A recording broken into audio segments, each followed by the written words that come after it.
chaleur. C'est vrai que depuis mardi, on respire, mais l'été 2023 a été marqué par des canicules intenses, des records de chaleur.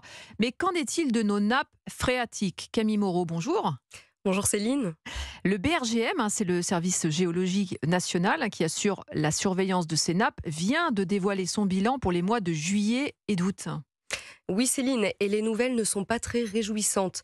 Plus de 60% des nappes phréatiques sont en dessous des moyennes de saison, mais plus inquiétant encore, cet été, des minima historiques ont été enregistrés, notamment dans la plaine du Roussillon ou le couloir du Rhône, et ça a eu des conséquences très concrètes pour les habitants.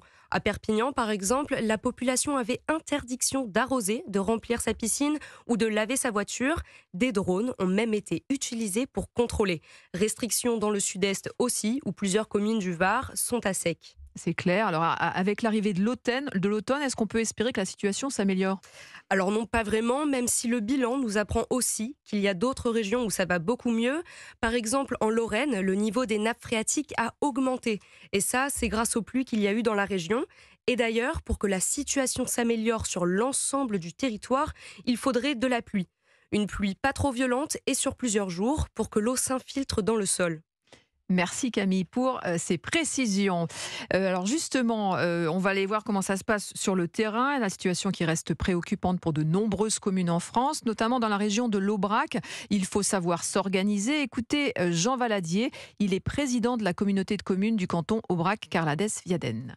Nous avons organisé des approvisionnements d'eau par citerne. Nous avons aujourd'hui, par exemple, 4 camions qui assurent des rotations. Ils assureront chacun 3 rotations dans la journée, qui desservent 3500 habitants. C'est relativement anxiogène, l'idée que l'on puisse éventuellement manquer d'eau. Les habitants ont bien réagi, chaque goutte compte. Ça passe par, on ne lave pas les voitures, on n'arrose pas les fleurs, on fait attention au temps de douche, on est sur des réutilisations d'eau, de lavage de la salade, par exemple, pour arroser les quelques fleurs dans les maisons. Nous étions sur un prélèvement les années précédentes moyen quotidien de 2000 mètres cubes par jour et nous sommes aujourd'hui sur un seuil moyen de 1000 mètres cubes par jour. Donc les gens sont très très responsables dans cette situation-là.